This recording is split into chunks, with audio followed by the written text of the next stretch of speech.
Good evening and thanks for joining us on the Week in Review. I'm Nick Blumberg.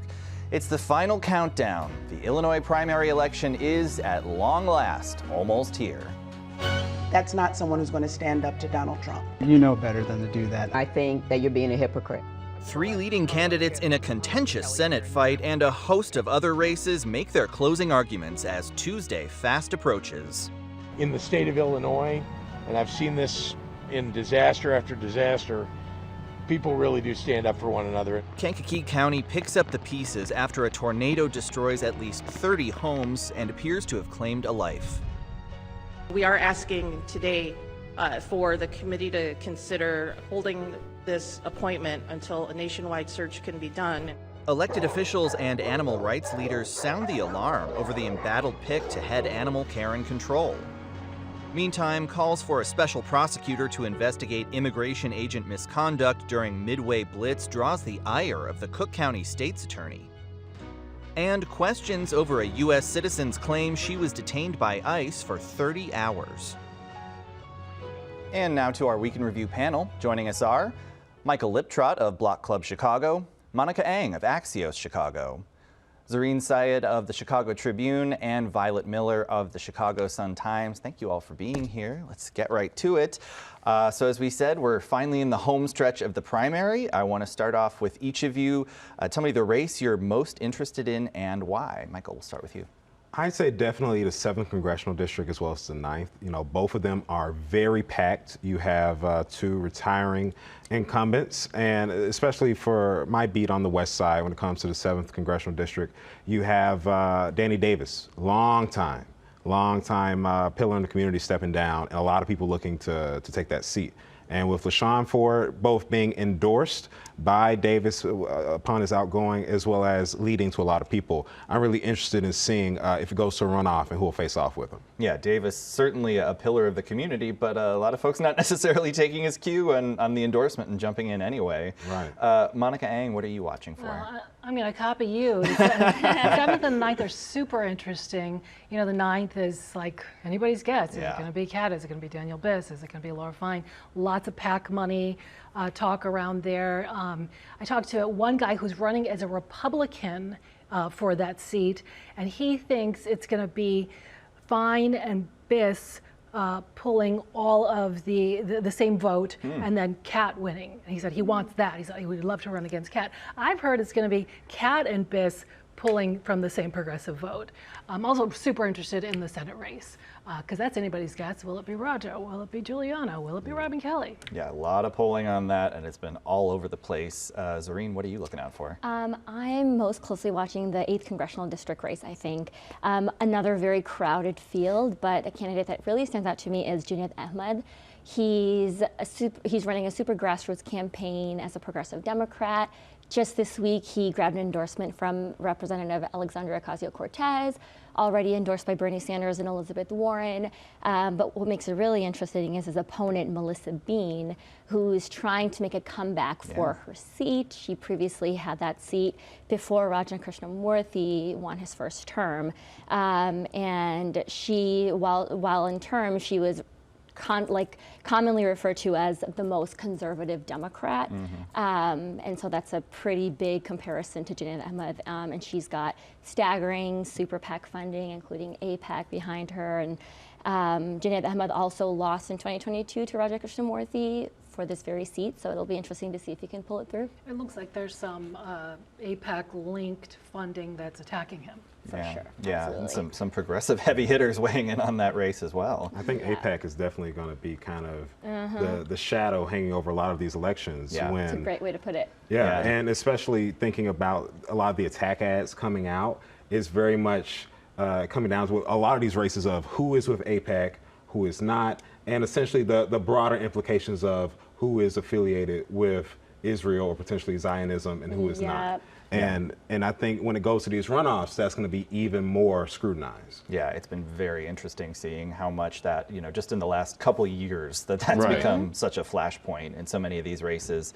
All right, Violet, how about you? Yeah, I personally have been watching the Cook County Assessor's race because it's my job. I've been assigned this, so I have to. That's a good reason. But, you know, everybody's always talking about property tax. It's a hot button issue in elections. So, you know, I think the most important thing to me, seeing just the numbers first and foremost, Fritz Kaegi has, soared in the last 2 general elections. So the primary election is, potentially really the election at hand here. And in the last primary, only 115,000 people voted for Kaegi, winning him the election of the 4 million or so adults in Cook County that could potentially be weighing in. So folks need to get out and vote. But Kaegi obviously vying for a potential 3rd term without the backing of the Cook County Democratic Party now, who switched their endorsements over to Hines, though.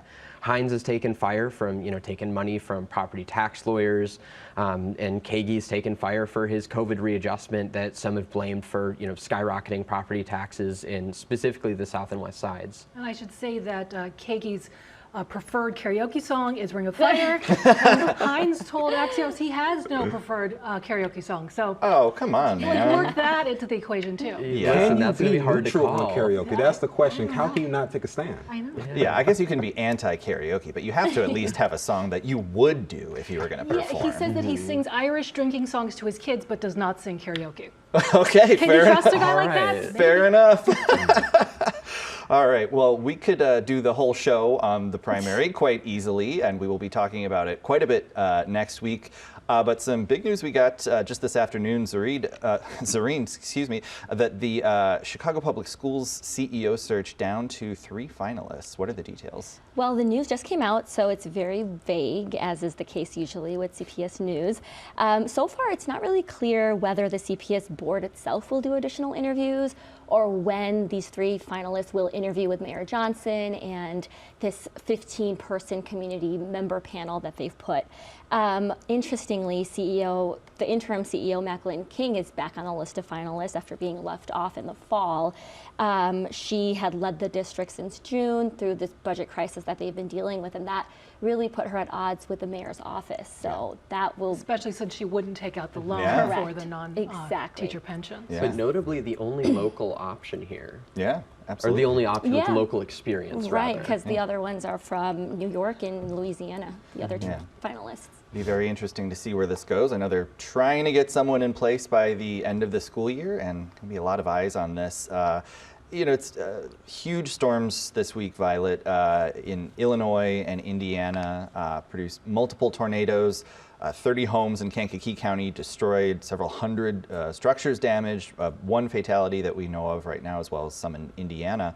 The Trump administration withholding some disaster relief over storms here in Chicago from last summer. Is there any concern they might do the same with this one? I think there's always a concern of that, but Kwame Raoul, the Attorney General, has come out on top previously, suing alongside other attorneys general against the Trump administration, who previously tried to hold up this funding over sanctuary city laws and sanctuary laws in the state.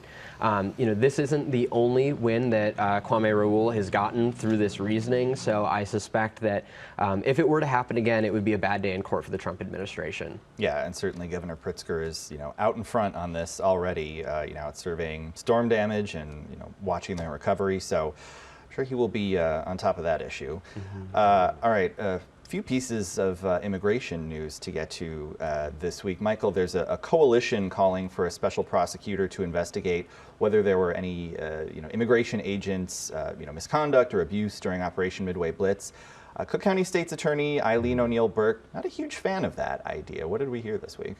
Yeah, it's definitely a lot when it comes to the question of the legality, when it comes to a lot of these immigration enforcements, and then comparing Chicago to Minneapolis, where Minneapolis, there's been a few agents that have been charged or at least investigated and those charges pending.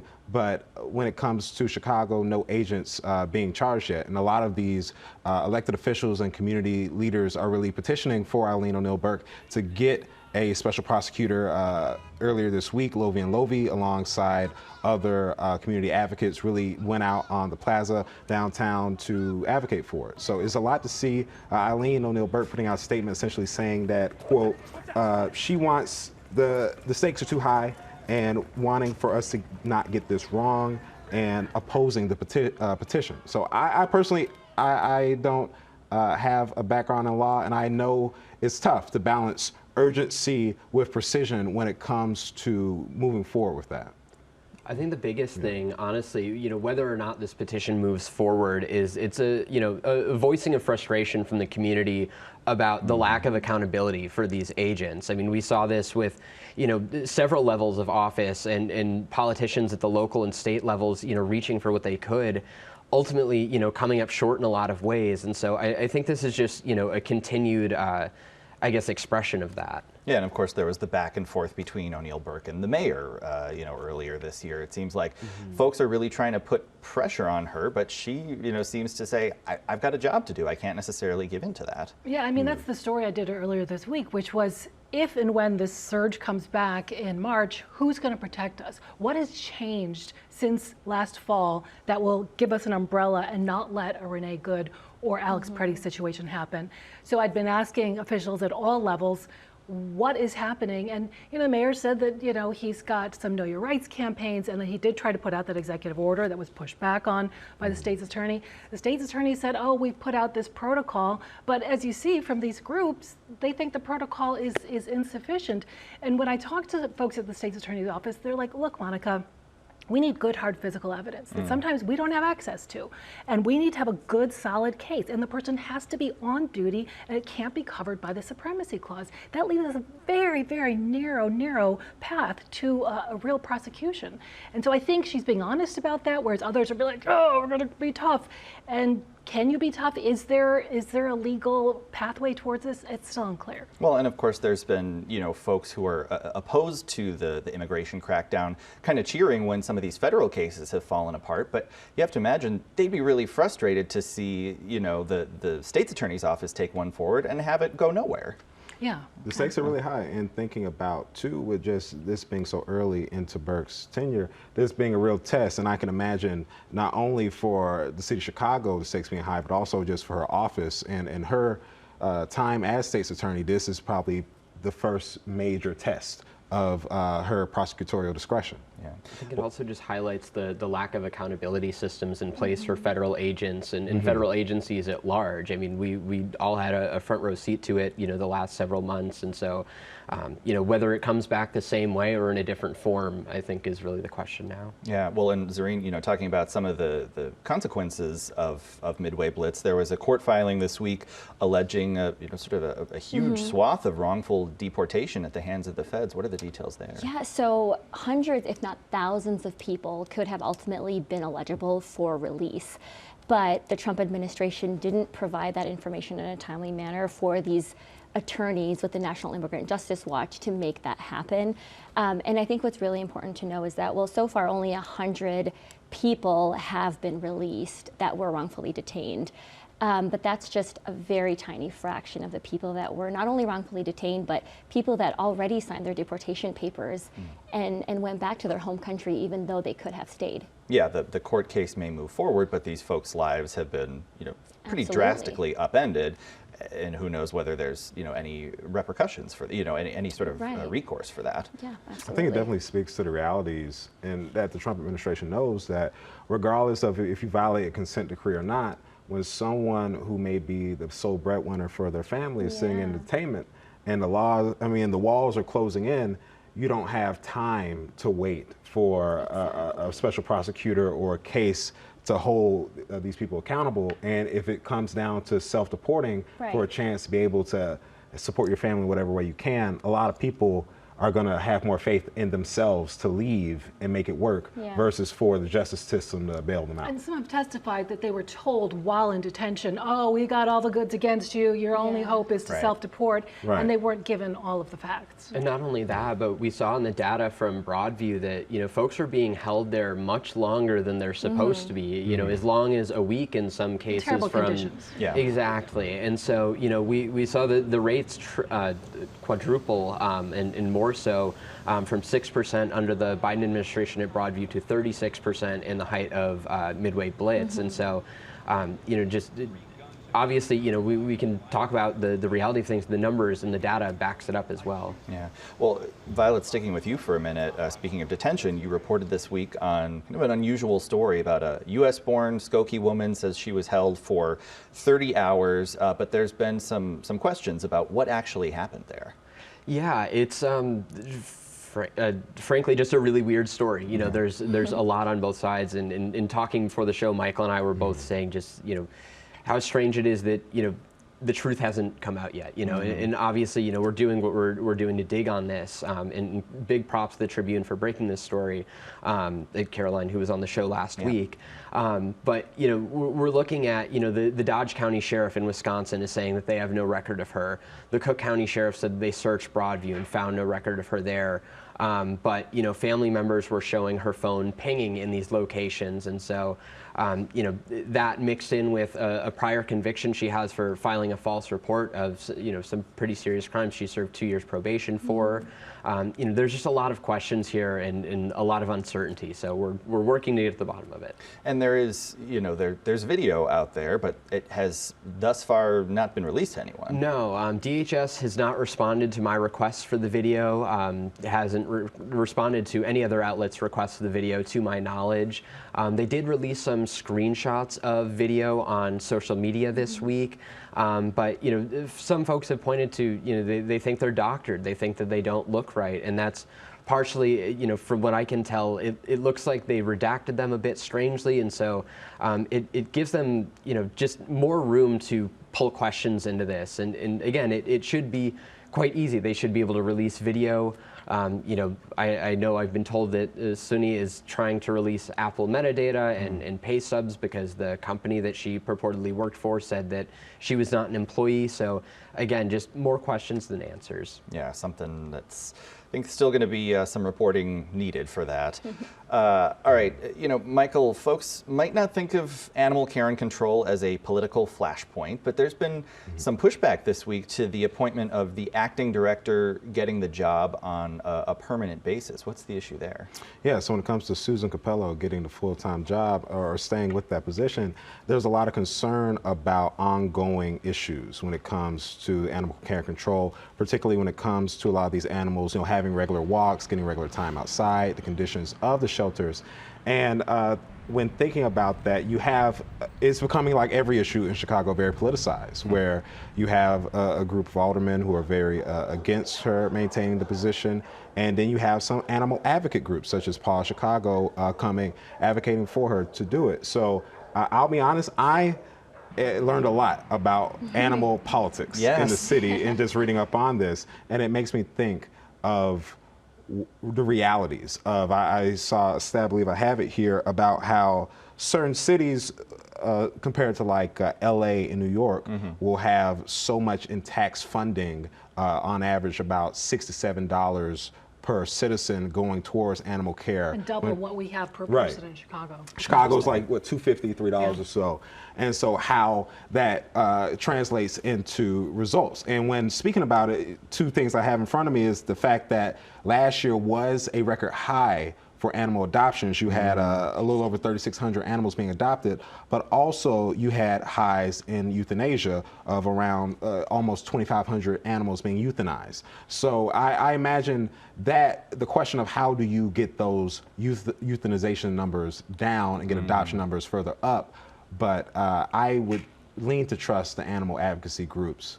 There were a lot of shelters that have testified against her, and when I went to Susan Capello, when I went to City Council, there were a lot of volunteers who were saying that they were treated poorly, and that's why they're losing volunteers.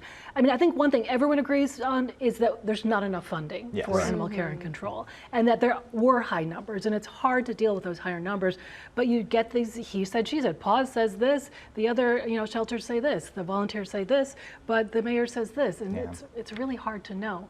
It's a tough job with not enough funding, and I think that's what we do know. Well, and especially because there was such a surge of folks, during COVID lockdowns adopting animals, and we're still sort of dealing with the fallout of people realizing maybe they can't hang on to that pet anymore. So that there's a huge demand on the shelter, on care and control. So not an easy answer there. Monica, you're in City Council. I'm very curious from just the trajectory of things. What do you think? Like, do you think this is going to be further a back and forth? Do you see a resolution? Well, it looks like I don't know if she's going to get confirmed on Wednesday, but it's pretty divided out there. And when I first heard all the complaints, I was like, oh, well, they're all against her. But then the mayor stuck up for her, and PAWS stuck up for her. It was really an interesting dynamic. Yeah, not the kind of commissioner appointment you think would get held up in committee, but we live in interesting times. All right, Monica, the Trump administration this week announced the sort of a deal in this Live Nation Ticketmaster antitrust case. Illinois among the states saying it's not good enough, and that, I don't know, kind of seems like something that would be easy to gin up support for among constituents, given, that these businesses are not beloved, shall we say. Well, I have to say that in the early 90s or mid 90s, I did a story at the Chicago Tribune. It was my only story that was ever killed, and it was, does Ticketmaster have monopoly, and is that driving up prices for consumers? And those editors who killed it are gone. But we're still seeing the same issue. They're being accused of having monopoly and being able to, set their own price because of it. And yes, there are some concessions in this deal. Other ticket brokers, or ticket agencies can sell tickets for these venues. But many people, including Kwame Rule, feel like that's not enough and that we can get a better deal for consumers. Yeah, it'll be interesting to see whether they can successfully apply pressure to kill this deal, or maybe states are banding together to try to, put their own effort forth, as we've seen quite a bit of over the last year. I'm really surprised that more places aren't talking about the whole Olivia Dean situation in New York, where so essentially she had a sold out concert, and then a lot of those resellers jacked up the prices, and then she came out and contacted Ticketmaster and said she did not want her tickets resold at those higher prices, and I felt like that came and went. They said no? They agreed. Oh, they agreed. To think how many other musicians and artists could do that, but won't. Right. So Ticketmaster is not the man we need. So I really think. You've been waiting for this, haven't you? I really think that should be examined more, because I think that situation also turns the spotlight from legislators to also artists of the question of, why didn't Beyonce do this? Why didn't Taylor Swift do this? Why didn't Because we see these prices go up so high, and to the consumer, it just seems like it's just a runaway deal. But the reality that artists have a say in this. Okay, well, Mrs. Carter, if you're watching, please phone in and let us know. We'd like some answers. All right, Zareen, we are still in the midst of Ramadan. You had a couple pieces recently about the Holy Month. There's a Muslim-run pantry in Glendale Heights experiencing a bit of a shortfall. Yes, they are. So they're really embodying, it's Ikna Relief Food Pantry in Glendale Heights. They're really embodying a very understated aspect of Ramadan, which is charity and philanthropy. A lot of focus is on fasting and prayers, but charity is an equally important part of it during the month. And the pantry, though it's Muslim run, 50% of its clientele is actually non-Muslim. And so they're seeing a huge demand for so many items, but specifically halal meat, which a lot of their non-Muslim clientele has also been requesting, because it is just cleaner and fresher. Right. And so they've been dealing with that. When I went there last week, they do have a separate cooler for non-halal meat for their clients, and then one for halal meat. And the halal meat had like 12 trays left, and there was 4 hours left of distribution. Oh, wow. And so it's really sad to see. And then it was really eye-opening in terms of like what a food pantry needs. A lot of canned food items went untouched because they happen to be relatively inexpensive anyway at the grocery store. But things like halal meat, dates, because it's Ramadan, were something that they really needed more of. All right, we're under a minute left, but also a more positive story. You visited Northwestern University to see what some students there are doing. Yeah, so they've really advocated for themselves quite a lot this last couple of years. And there's a Ramadan meals program that's been operational for a few years, but they've made some significant improvements. Now there's halal meat at every cafeteria, halal meat option. So there's a high protein food option for them. They have dates when they walk in to break iftar. They've got in a large prayer spaces for Tarawih, which is an extended prayer in the night.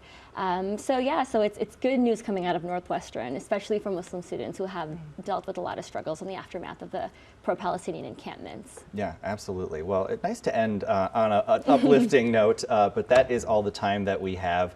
So our thanks to Michael Liptrot, Monica Eng, Zareen Syed, and Violet Miller. We're back to wrap things up right after this. Chicago Tonight is made possible in part by the Alexandra and John Nichols family, the Polk Brothers Foundation, and the support of these donors.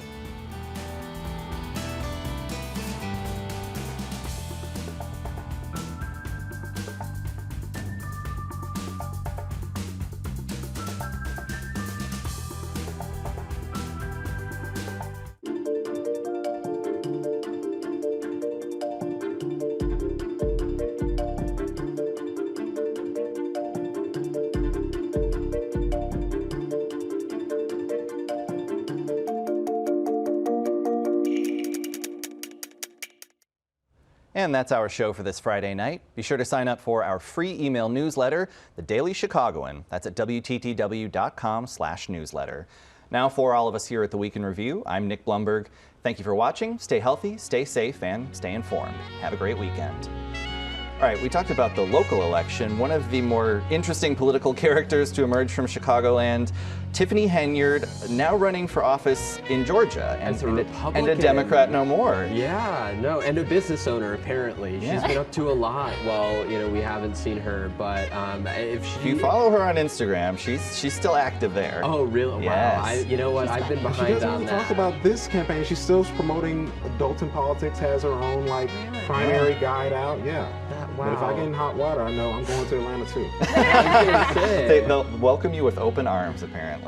Yeah. But yeah, that was sort of unexpected to see, jumping states. Closed captioning is made possible by Robert A. Clifford and Clifford Law Offices, a Chicago personal injury and wrongful death firm that is a multilingual law firm, providing translators for a variety of languages.